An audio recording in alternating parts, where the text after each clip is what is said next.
بسم اللہ الرحمن الرحیم، السلام علیکم۔ نور اللہ آپ کی خدمت میں حاضر ہے۔ اوریہ مقبول جان صاحب گرفتار ہو گئے تھے۔ اس گرفتاری کے دوران ان کے ساتھ کیا ہوا، ان کا بلڈ پریشر کیوں شوٹ کیا، اس کے بعد ان کو کن مراحل سے گزرنا پڑا اور کیا چیز ٹوٹ گئی اور ان کے موبائل فون اور ان کے لیپ ٹاپ سے کیا نکلا۔ اچھا، یہ باتیں تو میں آپ کو بتاؤں گا، لیکن اوریہ مقبول جان کی پریشانی اپنی جگہ ہے۔ 25 تاریخ جمعرات کا دن پی ٹی آئی کے لیے خطرناک ثابت ہونے جا رہا ہے۔ ایک دن کے لیے، یہ بیچ میں 2 دن ہیں، آپ دیکھیں کہ 25 تاریخ کو کیا ہوتا ہے۔ اور جناب سارا ٹبر چور ہے، بشرا بی بی کی کرپشن ٹیلی گراف بول رہا ہے، اور ان کی بہن کے جو 5500 کنال زمین ہے وہ اینٹی کرپشن والے پہنچ گئے ہیں، اور اسد عمر کے کروڑوں روپے کی منی لانڈرنگ کا کیس بھی شروع ہو گیا ہے۔ تو منی لانڈرنگ سے اور کرپشن سے شروع کر لیتے ہیں۔ خان صاحب کو بڑا شوق تھا نا، بات ہی کرپشن پہ کرتے تھے۔ ان کے خیال میں سب کرپٹ تھے، سب چور تھے، سب منی لانڈرنگ کر رہے تھے سوائے خان صاحب کے۔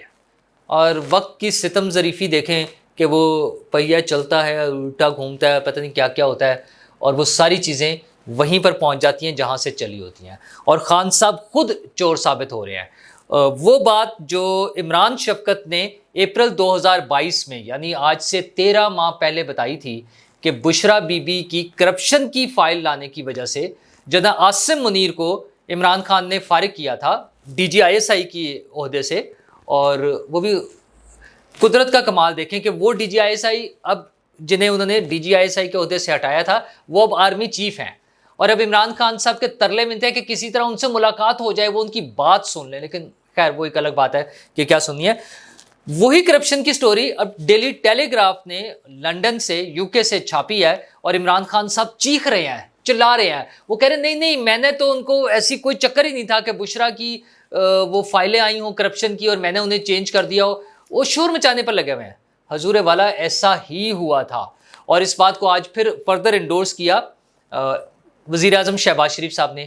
انہوں نے تو ایوان میں کھڑے ہو کے کہہ دیا، انہوں نے کہا عمران خان صاحب جھوٹ بول رہے ہیں، یہ ایسا ہی ہوا تھا۔ یہ عمران خان صاحب نے D G I S I کو اسی وجہ سے تبدیل کیا تھا۔ اور میں نے کل بھی آپ سے بات کرتے ہوئے کہا تھا کہ جنرل باجوہ نے کہا تھا نا عمران خان صاحب کے حوالے سے کہ انہوں نے جناب عاصم منیر سے زیادتی کی تھی۔ اچھا، تو اور کیا ہوا تھا؟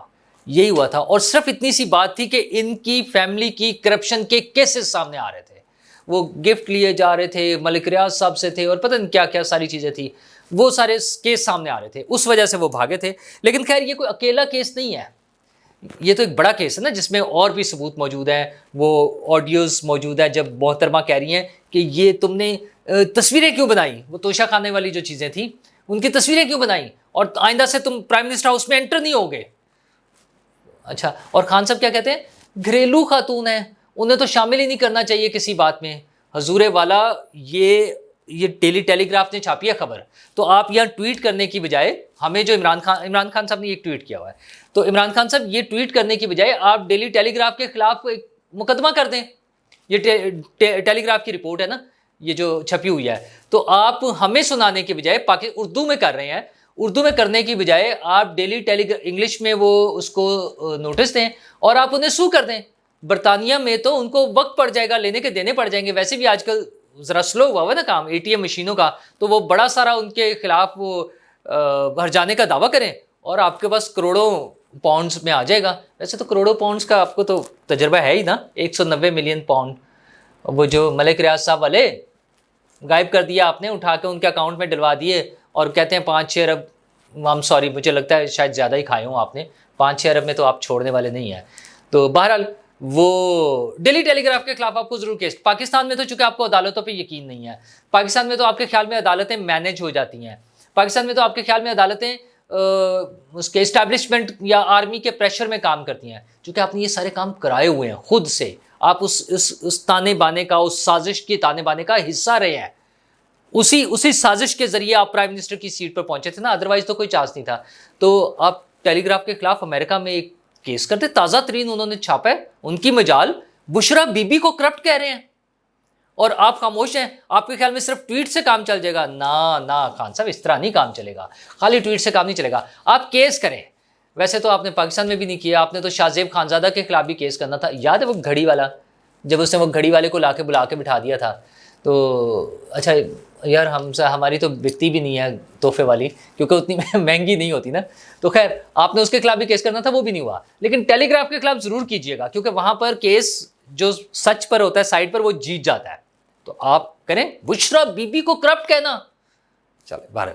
تو دوسری, لیکن اکیلے نہیں ہیں ٹبر میں, آپ کی بہن عظما صاحبہ کے خلاف بھی اینٹی کرپشن نے تحقیقات شروع کر دی ہیں کہ لیا میں 5,500 کنال زمین, اچھا ویسے مجھے لگتا ہے کہ 500 سم تھنگ تھا, لیکن خیر وہ جو میرے پاس ریٹن میں وہ آئی ہے, خبر آئی ہے, اس میں 5,500 ہے. چلیں 500 بھی ہو, 500 کنال تھوڑی سی تو نہیں ہوتی.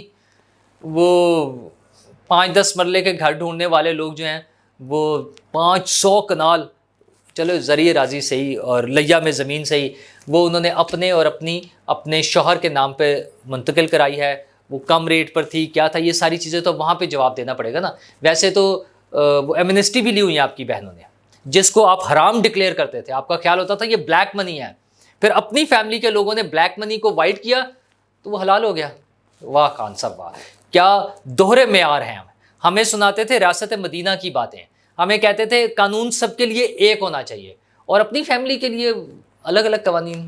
چلیں کوئی بات نہیں, اب تو آپ حکومت میں نہیں ہیں, اب کیا رونا دھونا. اب تو آپ ان قوانین کو فیس کر کے, اب تو آپ کی باری ہے عدالتوں کو فیس کرنا اور ممکنہ طور پہ جیلوں میں بھی جانا, یہ ساری چیزیں, کیونکہ انہوں نے اپنے منطقی انجام تک پہنچنا ہے کیسز نے.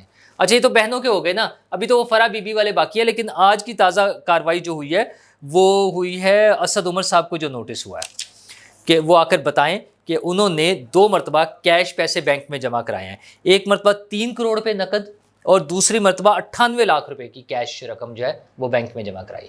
اچھا تو انہوں نے بڑا سمپل سا پوچھا کہ یہ پیسے کہاں سے آئے تھے اور کہاں گئے. بھائی اتنی سی بات ہے, جواب دے دیں. اسد عمر صاحب نے کہنا ہے ہنس کے کہ مجھے تو پتہ ہی نہیں, وہ تو خان صاحب کے پیسے تھے. اصل میں تو خان صاحب نے یہ مختلف پاکٹس لوگوں کو استعمال کیا ہے. وہ جو ہمیں سٹوریاں سناتے ہیں نا, مقصود چپڑاسی اور وہ پتہ نہیں کون سا دہی بھلے والا کہ چاٹ والا اور کیا چیزیں, رضی دادا صاحب کی بات یاد آتی ہے کہ لمحہ موجود میں جو جرم یہ خود کر رہے ہوتے ہیں اسی وقت یہ اس کا الزام کسی اور پر لگا رہے ہوتے ہیں. تو رضی دادا صاحب گڈ, آپ کی بات بار بار صحیح ثابت ہوتی ہے. تو خان صاحب یہ آپ کی ساری, آپ کا پورا پنڈ چور ہے, آپ کا پوری فیملی جو ہے, آپ کے دوست بھی, وہ سرکل میں بھی جتنے لوگ ہیں, جیسے آپ نے وہ جعلی اکاؤنٹس پہ کہہ دیا تھا جب اکاؤنٹس کھلے تھے اسد کیسر صاحب, ان لوگوں نے پی ٹی آئی کے نام کے اکاؤنٹس کھلوا کے ان لوگوں کے ناموں پر پیسے خرد برد ہوئے ہیں. وہ والے پیسے جو شوکت خانم کے نام پر آئے یا پارٹی کے نام پر آئے, دونوں. اور خان صاحب نے کہا پتہ نہیں وہ تو جعلی انہوں نے اکاؤنٹس کھلوا لیے ہیں اور ان کو ساتھ ساتھ لیے پھرتے ہیں. وہ ہے نا, آدمی اپنی صحبت سے پہچانا جاتا ہے. Man is known by the company he keeps. تو خان صاحب بس سبحان اللہ ہی کہنا پڑے گا. تو ایک طرف تو یہ ساری چیزیں ہو رہی ہیں, دوسری طرف جناب 25 مئی جمعرات کا دن بڑا اہم دن ہے. پی ٹی آئی کا کافی حد تک جو ہے نا وہ چہرہ صاف ہو جائے گا. وہ اس لیے کہ 25 مئی کی تاریخ کو یوم تکریم شہداء ڈکلیئر کیا ہے آرمی چیف نے, اور اس دن ظاہر ہے شہداء کی یاد میں تقریبات ہوں گی, سیمینارز ہوں گے, ورک شاپس ہوں گی, جلوس نکلیں گے, ریلیاں نکلیں گی, اور لوگوں کو یہ کہنا پڑے گا, جو لوگ, یہ میں اس لیے کہہ رہا ہوں کہنا پڑے گا, ویسے تو سبھی کہتے ہیں, لیکن یہ وہ گروپ, وہ گروہ, وہ شرپسند گروہ جنہوں نے جا کے شہداء کی یادگاروں کو تباہ کیا ہے, وہ بھی اب لائن پر آ جائیں گے. کیونکہ جو ہو رہا ہے نا, معافی نہیں مل رہی نا, جو ہنگامہ آرائی میں ملوث تھا سب کو سزائیں ہونی ہیں, سب پکڑے جا رہے ہیں. تو اب پی ٹی آئی کے لوگ بھاگیں گے اور انہوں نے اس دن کہنا نہیں سر ہم تو آرمی کے ساتھ ہیں. پرویز الہی صاحب کل سے جو غائب ہوئے تھے, آج وہ منظر عام پر ان کا ایک ویڈیو بیان آیا بھی, صرف انہوں نے ذرا مکس سا کیا. ویسے تو انہوں نے کہا میں عمران خان کے ساتھ ہوں, اپنے بھائی وجاہت صاحب کے بارے میں نے کہا ٹھیک ہے وہ چلے گئے, بہت اچھی بات ہے, مل جل کر ہو رہا ہے سارا کام, سارے آپس میں ملے ہوئے ہیں.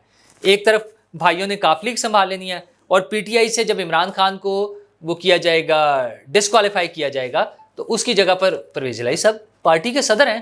اچھا شاہ محمود قریشی صاحب بھی اندر ہوں گے, اسد عمر صاحب بھی اندر ہوں گے, یہ سارے لوگ تو اندر ہوں گے. چودھری پرویز الہی صاحب پارٹی کے ہیڈ بن جائیں گے. اچھا ادھر بھی پارٹی اپنی, ادھر بھی پارٹی اپنی, مل جل کے کہیں ہو سکتا ہے کوئی داؤ لگ جائے پھر دوبارہ سے. تو بہرحال 25 مئی سے پہلے اور 25 مئی والے دن جیسے وہ آج کل ٹرینڈ چل رہا ہے پارٹی چھوڑنے کا، اس دن مزید لوگ بڑے کلیئر ہو جائیں گے. تو 25 مئی کا دن پی ٹی آئی کے لیے بڑا بھاری ہوگا. جمعرات کا دن ہوگا، 25 مئی تاریخ ہوگی، پی ٹی آئی کے لیے بھاری ہوگا. اچھا وہ کر لیں کچھ، وہ پتہ نا آپ کو، وہ چلے شلے کاٹنا، کوئی حصار بنانا، کوئی موکلات، کوئی وہ گڑیوں میں سوئیاں لگانا اور کالی سریاں اور کالے بکرے، اور کر کے دیکھ لیں. جمعرات گزار لیں اگر گزار سکتے ہیں تو. میرے خیال میں تو بڑا بھاری دن ہوگا. اور سب سے اہم سٹوری تھی اوریہ مقبول جان صاحب کی. وہ پچھلے دنوں گرفتار ہو گئے تھے اور کچھ دن اندر رہے. پہلے ان کی خبر آئی، میں نے آپ سے ذکر کیا تھا کہ ان کے بارے میں پتہ چلا تھا کہ ان کی آنکھوں پر پٹی باندھ کر رکھی گئی. اچھا پٹی تو خیر ہو سکتا ہے، لیکن جب بات چیت ہوتی تھی، ان سے گفتگو ہوتی تھی، تو ایم شور وہ پٹی تو اتار کے ہی بات کرتے تھے. تو اوریہ صاحب ایک دن بڑا شور مچایا انہوں نے، اور وہ یہ تھا کہ وہ ان کا کہنا تھا کہ میرا بلڈ پریشر ہائی ہو گیا. اچھا انہوں نے کچھ آوازیں سنی آس پاس کے کہیں سیل سے. یہ بھی نہیں پتہ ہوتا کہ وہ آوازیں اصلی ہیں یا کوئی ریکارڈڈ آواز چلا کے اور صرف ان کا ترا نکالا گیا ہے. اچھا اوریہ صاحب وہ بندے ہیں جو گھوڑوں کے پشت پر بیٹھ کے غزوہ ہند کرنے نکلے ہوئے تھے، اور ان کا وہ جو گیٹ اپ بھی بنا کر بڑا نا بہادر جہادی ٹائپ سا انہوں نے اپنا وہ پوسچر دیا ہوا ہے. لیکن بہرحال وہاں جب انہوں نے وہ آوازیں سنی تو اب یہ کچھ ان کے ظاہر ہے انہی کے ذرائع سے ہم تک تو خبر آئے گی، تو انہوں نے ذرا شور مچایا. تو انہیں بتایا گیا کہ بھائی جان اس طرح شور مچانے سے نہیں ہوگا، یہ طریقہ ہے تب لوگ آئیں گے کوئی نا. تو خیر وہ فوراً آ گئے، ساتھ ڈاکٹر بھی آ گئے. انہوں نے ان کا معائنہ شائنہ کیا، انہوں نے دیکھا کہ ہاں آپ کا بی پی ذرا ہائی ہے. تو انہیں پھر میڈیسن دی گئی، انہیں ذرا کیا گیا. اپسیٹ ہو گئے تھے، پریشان ہو گئے تھے. اور سب سے بڑی پریشانی کی بات یہ ہے کہ ان کا موبائل اور لیپ ٹاپ بھی ہاتھ آ گیا تھا، اور اس کا فرانزک بھی ہو گیا. جب فرانزک ہو گیا تو اس میں بہت سی چیزیں نکل آئی ہیں. تو وہ ہسٹری جب نکالی گئی ہے اس میں کچھ ایسی چیزیں نکل آئی ہیں جو مطلب مزیدار بتائی نہیں جا سکتی نا لوگوں کو. اس میں صرف مسئلہ اتنا سا آ رہا ہے کہ حضور آپ کیا دیکھ رہے تھے. ان کا جو ایک امیج بنا ہوا ہے نا، وہ بڑا انہوں نے ریلیجیس ٹچ دیا ہوا ہے، سر پہ صافہ باندھ کر، اور ماشاءاللہ بڑا ہے تو خوبصورت سمارٹ آدمی نا، اور گورا چٹا رنگ، بڑی خوبصورت سی داڑھی، اور بولنے کا انداز بڑا خوبصورت ہے ان کا، خطابت کا، اور وہ قرآنی آیات کا ریفرنسز دینا اور احادیث کے حوالے، اور یہ ساری چیزیں. پھر وہ پوری دنیا پہ اسلام کیسے غالب آئے گا، اور اخلاقیات کی باتیں کرنا، پردے کی باتیں کرنا، مغربی معاشرے کی برائیاں کرنا، مشرق اور ہمارے کلچر کی اچھائیاں بیان کرنا. یہ ساری چیزیں کرتے ہوئے ایک ایسے شخص کے موبائل سے یا لیپ ٹاپ سے وہ چیزیں نکل آئیں جو ایسے شرفا کے حوالے سے اچھی نہیں ہوتی. تو پریشانی تو ہوتی ہے. تو مجھے لگتا ہے اوریہ صاحب بھی اس وجہ سے پریشان ہیں. اچھا اب وہ کیا واقعی کہیں استعمال ہوں گی، یا بتایا جائے گا، یا کیسے دکھایا جائے گا، مطلب ایسی باتیں نہیں ہونی چاہیے. لیکن وہ لوگ جنہوں نے لبادہ کچھ اور اوڑا ہوتا ہے اور وہ اصل میں کچھ اور کر رہے ہوتے ہیں، ان کے لیے پھر زیادہ پریشانی کی بات بنتی ہے. ویسے تو ہر ایک کی ذاتی زندگی ہے، وہ موبائل پہ کچھ بھی دیکھے، وہ لیپ ٹاپ پر کچھ بھی دیکھ رہا ہو، ہمیں اس سے غرضی ہونی چاہیے. اور اس میں کتنے فیصد تک سچائی ہے یہ تو آنے والا وقت بتائے گا کہ کیا ہے. لیکن اچھے اس سے پتہ چل رہا ہے ریفرنس سے جو باتیں آ رہی ہیں. تو اوریہ صاحب ذرا خیال ہی کر لیں. مطلب آپ اپنی زندگی جیسے گزارنا چاہ رہے ہیں، لوگوں نے آپ کے کچھ عزیز قریبی لوگوں کے حوالے سے بھی باتیں کی تھی کہ وہ کیسی زندگی گزار رہے ہیں، اور آپ پاکستانیوں کو کیا درس دے رہے ہیں. تو کچھ چیزیں میچ ہونی چاہیے زندگی میں، یا پھر آپ اس طرح کی پروپیگنڈے میں کا شکار نہ ہوں، یا پھر آپ کچھ لوگوں کے خلاف جو اوور ایگزیجریٹڈ پروپیگنڈا ہو رہا ہوتا ہے اس میں شامل نہ ہوں. بہرحال ایک تو سب کے خلاف کوئی بھی کارروائی جو ہے قانون اور آئین کے مطابق ہونی چاہیے، وہ چاہے اوریہ مقبول جان صاحب ہوں، عمران ریاض صاحب ہوں، ایک عام بچہ، نوجوان لڑکا، لڑکی، خاتون جو کسی جلسے میں شامل ہے. مطلب جو خبریں آ رہی ہیں کہ وہ وہاں سے بس گزر رہے تھے، جیسے صحافیوں کی بات ہوئی کہ جو وہاں اس ایریا میں کوریج کے لیے گئے ہوئے تھے، جیو فینسنگ میں ان کے نمبر آ گئے ہیں، تو وہ سب انڈر سرویلنس ہیں، ان کو چیک کیا جا رہا ہے. اچھا چیک کرنے کی حد تک ٹھیک ہے، اس سے زیادہ نہیں ہونا چاہیے. اسی طرح ممکن ہے کوئی شخص وہاں سے گزر رہا ہو، وہ رش میں پھنسا ہو یا کچھ بھی چیزیں ہو، اس حوالے سے گورنمنٹ کو تھوڑی سی اور احتیاط کی ضرورت ہے تاکہ کسی بے گناہ کو سزا نہ ملے. ہاں جو مجرم ہیں، جنہوں نے جرم کیا ہے، جنہوں نے آئینی اور قانونی حدود کو پھلانگا ہے، ان کو آئین اور قانون کے مطابق ٹریٹ کریں، اور باقی لوگوں کو ریلیف ملنا چاہیے. اور اصل چیز کی طرف آ جائیں. آج پھر ڈالر نے اونچی اڑان بھری ہے. ڈالر ایک عام آدمی نے تو دیکھنا بھی نہیں ہوتا کبھی زندگی میں شاید، لیکن اس کا امپیکٹ اس کی زندگی پر آ رہا ہوتا ہے، ہر چیز مہنگی ہو رہی ہوتی ہے۔ تو جناب وزیر اعظم صاحب، وزیر خزانہ صاحب، نواز شریف صاحب، زرداری صاحب، تمام جو حکمران پارٹی ہیں، مولانا فضل الرحمان صاحب، کوئی خیال کرے اور کچھ لوگوں کے لیے بھی تھوڑا سا کام کرے جس میں ان کی زندگیاں بھی آسان ہو سکے۔ شکریہ۔